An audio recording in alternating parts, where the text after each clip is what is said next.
तला और भुना खाना ना खाएं। दोस्तों, कुछ लोगों की यह शिकायतें रहती हैं कि रोजे की हालत में वह अपने आप को तरोताजा महसूस नहीं करते हैं और दिन में उनको प्यास भी बहुत ज्यादा महसूस होती है।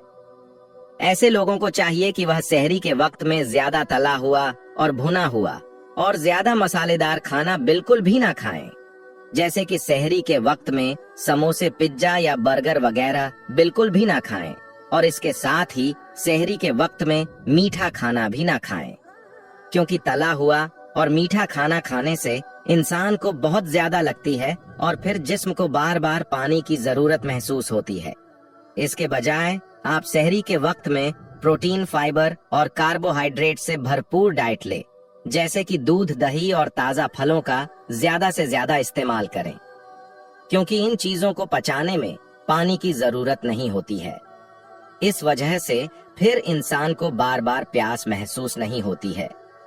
इसके अलावा आप रमजान के महीने में इस बात का भी ध्यान रखें कि आप इफ्तारी के वक्त भी समोसे और पकौड़े खाने से अपने आप को बचाएं, क्योंकि भूखे पेट इनको खाने से भी इंसान के जिस्म को बहुत ज्यादा नुकसान पहुंचता है और रोज रोज इनको खाने से इंसान बीमार भी हो सकता है। इसलिए आप इफ्तारी के वक्त भी पकड़े और समोसे जैसी चीजों को बिल्कुल ना खाएं। हाँ, नंबर 2, चीनी वाला शरबत ना पिए। दोस्तों, बहुत सारे लोग रमजान के महीने में इफ्तारी के वक्त में यह भी गलती करते हैं कि जैसे ही रोजा इफ्तार हुआ वैसे ही वह चीनी वाला शरबत गट गट पीना शुरू कर देते हैं और लगातार 3 या 4 गिलास चीनी व शरबत पी लेते हैं, मगर फिर भी उनकी प्यास नहीं बुझती है। इसका कारण यह है कि दिन भर का खाली पेट होने के बावजूद अगर कोई शख्स मीठा पानी पीता है तो यह आपके जिस्म में पानी की कमी को पूरा नहीं होने देता है, बल्कि चीनी की वजह से प्यास और ज्यादा बढ़ जाती है। ऐसे में फिर आप चाहे जितना पानी पी लें, लेकिन आपके जिस्म में पानी की कमी पूरी नहीं होगी, जो आपके शरीर के लिए बहुत ही ज्यादा नुकसानदायक चीज होगी। और रोज रोज चीनी वाला शरबत पीने से गुर्दों को भी नुकसान पहुंचता है। इसलिए चीनी को व्हाइट पॉइजन यानी कि सफेद जहर भी कहा जाता है, क्योंकि इसमें केमिकल की मात्रा बहुत ही ज्यादा मिली होती है। याद रखें, जब यहाँ चीनी तैयार होती है तो उससे पहले यह बिल्कुल काले कलर की होती है। इसको जब तैयार किया जाता है तो उस वक्त इसमें सफेद रंग का केमिकल डाला जाता है, जो इसके काले रंग को काटकर सफेद रंग में तब्दील कर देता है। इसी वजह से रोज रोज चीनी खाने से या पीने से हमारे जिस्म को बहुत ही ज्यादा नुकसान पहुंचता है। इसलिए बेहतर है कि आप इफ्तारी के वक्त में चीनी वाला शरबत ना पिए, बल्कि आप हमारे प्यारे नबी सल्लल्लाहु ताला अलैहि वसल्लम की सुन्नत पर अमल करते हुए खजूर के साथ में इफ्तारी करें और फिर 1-2 गिलास सादा पानी पी लें। नंबर 3, कोल्ड ड्रिंक ना पिए। दोस्तों, याद रखें, अगर आप पूरे रमजान के महीने में तंदुरुस्त रहना चाहते हैं तो इफ्तारी के वक्त में कोल्ड ड्रिंक्स भी भूलकर ना पिए, जैसे कि पेप्सी, कोका कोला या लिंका वगैरह ना पिए, क्योंकि इनमें रसायन और गैस की मात्रा बहुत ही ज्यादा मात्रा में मिली होती है और पूरे दिन का रोजा रखने की वजह से इंसान के शरीर में डिहाइड्रेशन यानी कि पानी की काफी कमी हो जाती है।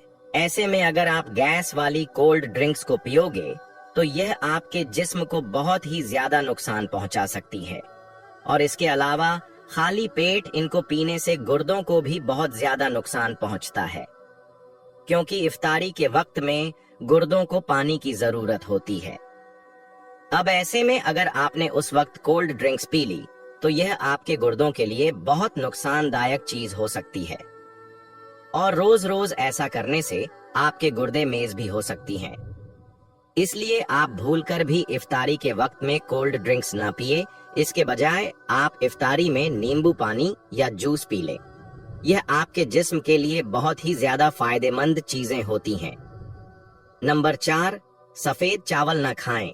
दोस्तों, इसके अलावा आप सहरी के वक्त में व्हाइट राइस यानी कि सफेद चावल भी ना खाएं, क्योंकि व्हाइट राइस इंसान के शरीर में बहुत ही जल्दी पिस जाते हैं, क्योंकि सफेद चावलों में सिंपल कार्बोहाइड्रेट होने की वजह से यह इंसान के शरीर में इंसुलिन के लेवल को भी बढ़ाता है, जिसकी जरूरत सहरी के वक्त में बिल्कुल भी नहीं होती है।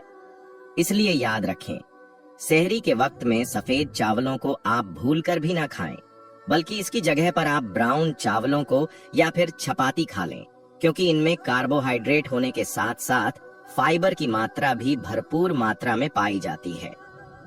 इसकी वजह से यह इंसान के शरीर में ज्यादा देर तक रुकता है, जिससे रोजेदार को भूख भी कम लगती है।